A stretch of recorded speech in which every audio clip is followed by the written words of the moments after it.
Liberté d'amour, épisode ultime, ton regard au milieu de la bataille. Tu connais la suite, ma jolie raison. J'admets que j'ai retrouvé des forces et que mon esprit commence à pencher vers autre chose. Sa silhouette est parfaite. Je caresse doucement son dos, me dirigeant vers ses reins. Sa silhouette est parfaite. Je caresse doucement son dos, me dirigeant vers ses reins. Mais elle me met au supplice. Elle attrape ma main, l'embrasse et la repousse gentiment en demandant « Ma raison ?» Je lui répétais simplement que j'avais une raison de me battre et une de sourire à présent. Elle me sourit en me caressant le visage. « Tu as de beaux mots, use-en, fais-moi voir par tes yeux, ressentir par ton cœur. »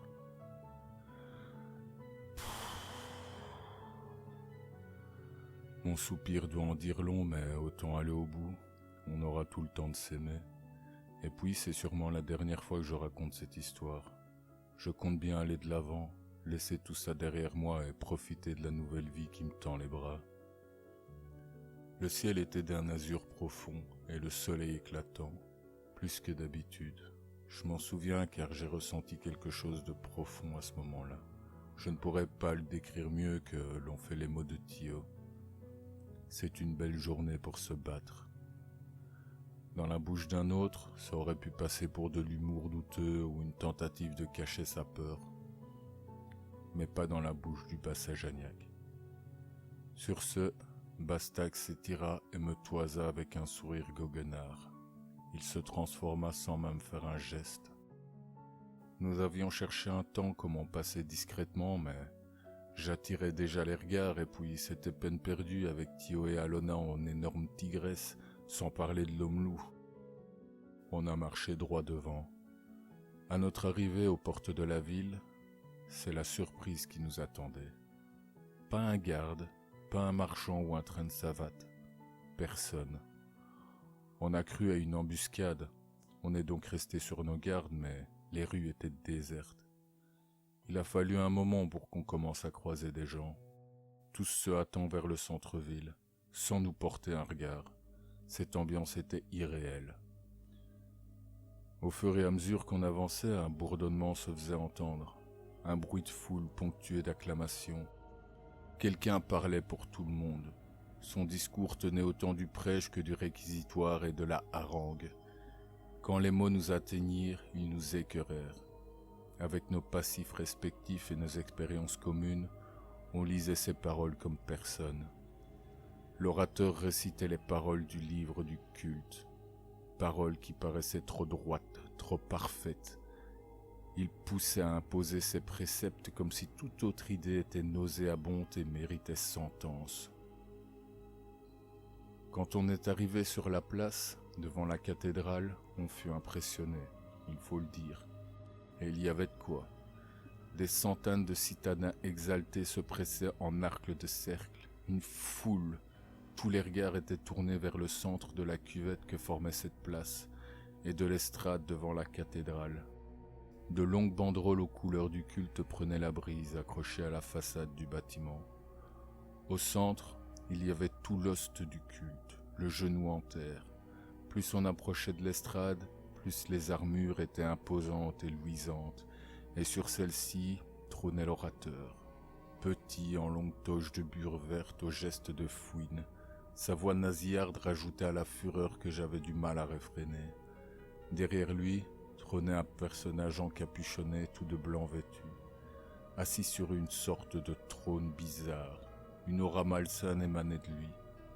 À côté de lui, debout, il y avait 3 hommes, vraisemblablement les 3 hauts commandants. Ils semblaient tellement fiers, ce genre d'air qui appelle des baffes, mais ils ne semblaient pas hommes à se laisser faire.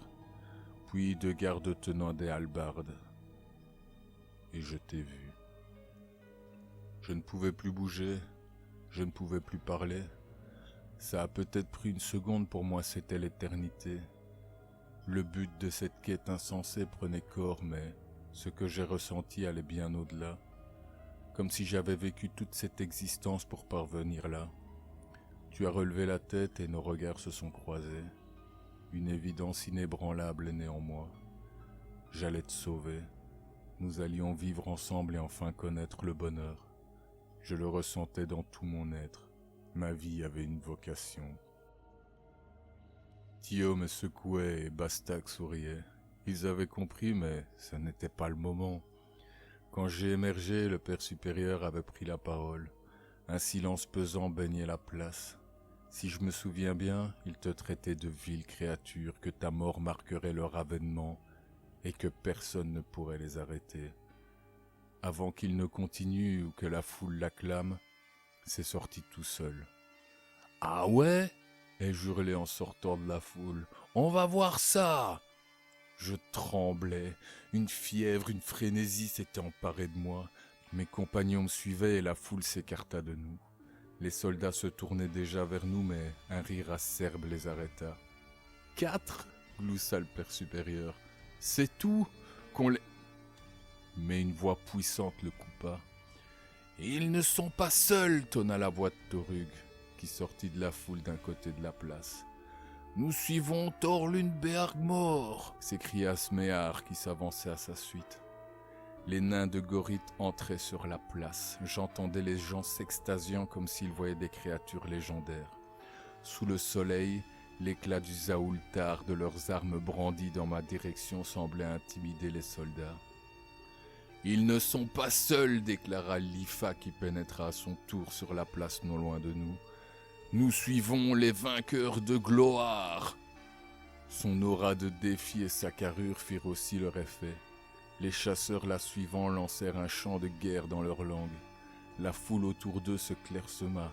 Leurs visages peinturlurés devaient y être pour quelque chose. Puis un tumulte se fit entendre dans notre dos.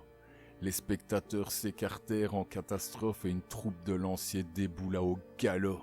Ils mirent pied à terre comme un seul homme. « Ils ne sont pas seuls » hurla Baritan. « Nous suivons les mémoires d'Alekat !» La rigueur de leur allure, leur formation de ligne et leur air patibulaire acheva de faire fuir la foule. Les soldats s'étaient levés et hésitaient à dégainer leurs armes. Moi, je les regardais en me disant qu'ils n'auraient pas dû venir. Ils étaient en danger. Mais Thio me tapa sur l'épaule avant que je ne dise quelque chose de débile. Il me fit non de la tête. Une larme coulait de son œil, mais il souriait. Alona poussa un feulement d'assentiment. « C'est notre combat à tous, grogna-t-il. » Il poussa une longue plainte. À peine eut-il terminé qu'un nouvel éclat de voix retentit juste derrière nous.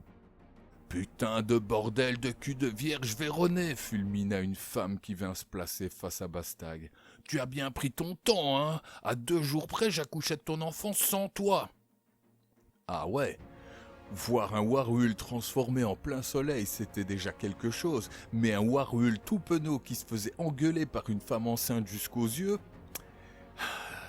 Thio souriait, j'avais la même impression de la féline, j'entendais même le loin les Gorithians et les chasseurs qui explosaient à leur tour. Après quelques sentences encore bien senties, elle l'a prise dans ses bras et lui a murmuré quelque chose à l'oreille. Puis elle est venue vers moi. Elle m'a juste dit d'aller jusqu'au bout, et qu'après il était à elle. Elle s'en alla quand le père supérieur brailla « Tuez-les tous !» Sa capuche était tombée, et je voyais d'où j'étais que son crâne glabre faisait un point rouge sur son vêtement blanc. À partir de là, tout est allé très vite. Tout le monde a chargé en hurlant, on s'est tous retrouvés dans la mêlée. J'ai très vite tourné berserker faisant mon chemin et j'ai vu les hauts commandants se jeter sur nous. Le colosse et le magicien. Mais Thio et Bast se sont interposés, et quand un carreau a frôlé ma tête, Alona s'est éclipsée. J'étais presque arrivé à l'estrade quand je l'ai entendu donner l'ordre. Je n'ai pas réfléchi et j'ai lancé mon arme. Je ne saurais jamais comment j'ai fait pour atteindre les 2 gardes en même temps. Enfin, je suis monté sur la scène et j'ai arraché mon arme d'un des cadavres. Et quand je t'ai vu de près, j'ai dû te paraître froid.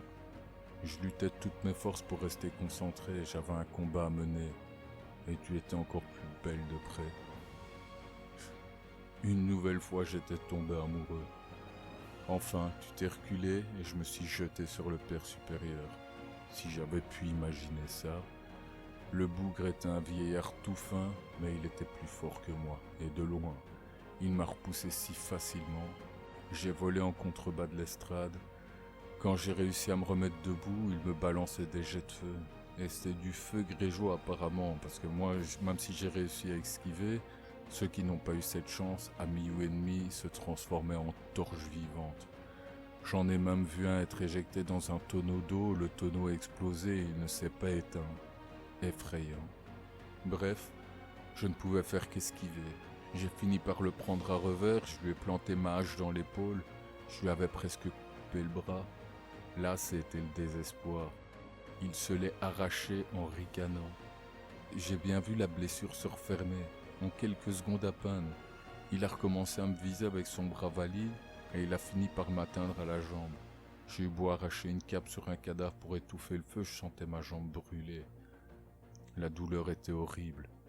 Il rigolait comme un dément et je voyais déjà des doigts qui émergeaient de la blessure de son épaule. Son bras allait repousser, je me souviens de ça, et c'est alors qu'il s'est tourné vers toi en levant le bras. Et quand je t'ai vu avec l'effroi inscrit sur ton visage, tout est devenu flou. Je sais plus ce qui s'est passé. Tu as hurlé, m'explique Salgina. On aurait plutôt dit de la frustration qu'autre chose. Je ne sais pas pourquoi, mais je l'ai ressenti comme ça. Le père s'est retourné vers toi et il a arrêté un petit moment de rire. Et toi, tu t'es transformé. Tu as grandi pour atteindre taille humaine, tu t'es musclé, ton teint est devenu noirâtre. 3 cornes ont poussé sur ton front et de larges ailes de cuir comme celles des chauves-souris ont poussé dans ton dos. Un sourire mauvais déformait ton visage. Là, tout a été très vite. Tu t'es jeté sur lui à une vitesse impossible. Tu l'as collé au sol et tu lui as arraché l'autre bras. Tu l'as frappé plusieurs fois au visage. Tu frappais tellement fort que le sol tremblait. Ceux qui se battaient encore se sont arrêtés pour se tourner vers toi, effarés. Tu t'es écarté de lui, il toussait en crachant du sang, mais il s'est remis à ricaner en hoquetant.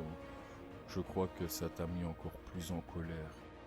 Tu as été ramasser ton arme et tu t'es élevé dans les airs en le dévisageant. Et soudain, tu as poussé un cri suraigu. C'était tellement puissant que j'ai dû me couvrir les oreilles. Et ça l'a percuté de plein fouet. Alors tu es resté là un moment, battant des ailes. Je me souviens, à partir de là, il gémissait, la douleur l'atteignait enfin. Mais je ne ressentais aucune pitié. La rage m'étreignait toujours autant. J'ai dit quelque chose, je crois. Tu as crié pour toute la ville, oui, dit Salgina. Tu as lancé « C'en est fini de ce culte maudit !» Ah ouais, un brin théâtral. Enfin, j'ai fondi sur lui et je lui ai planté ma hache dans la tête. C'était fini. Je me suis dirigé vers toi. J'ai dû reprendre forme normale parce que je devais lever la tête pour te regarder quand tu t'es mise debout. Des larmes de joie coulaient sur tes joues. On s'est étreint un moment d'éternité. J'avais réussi à te sauver. Cela me semblait irréel. Puis je suis tombé à terre. Ma jambe me faisait tellement mal. C'est là que le monde m'a rattrapé. La bataille avait pris fin. Des corps inertes jonchaient la place. De ma position, je pouvais voir les cadavres des lanciers. Aucun n'avait survécu. Les chasseurs qui pleuraient celui de l'IFA. Les Gorytians qui ramassaient leurs morts. Je n'avais qu'une question en tête. Qu'avais-je fait ? Tu es resté là prostré pendant 1 heure au moins, me dit Salgina.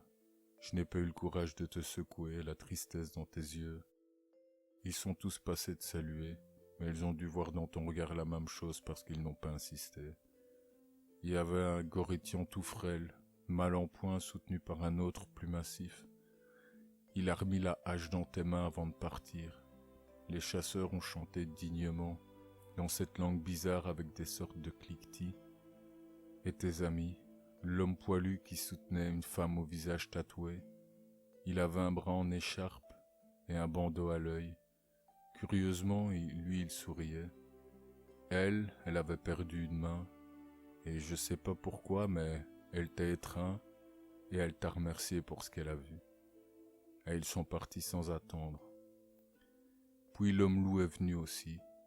Il a soupiré en te voyant et il a soufflé un pitoyable.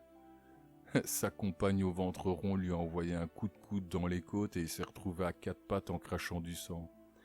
Elle t'a remercié de l'avoir ramené, et puis elle l'a relevé, ils sont partis. Puis je n'ai réussi à te faire lever qu'à la tombée de la nuit. On a dû traverser la ville pour trouver cette auberge. C'est vrai que le spectacle n'était pas beau à voir. Mais même si les gens te regardaient avec un air bizarre, je sais qu'ils ne te regardaient pas en pourvoyeur de malheur comme tu le pensais. Il leur faudra un peu de temps, mais ils sauront ce que tu as fait pour eux, pour ce monde, pour moi. Son visage rayonne et je vis enfin, grâce au regard qu'elle pose sur moi. Une succube et un nuton démon, aujourd'hui ça peut marcher. Aujourd'hui, on est libre, libre de penser, libre de vivre et de respirer, libre de croire, d'espérer, libre d'aimer.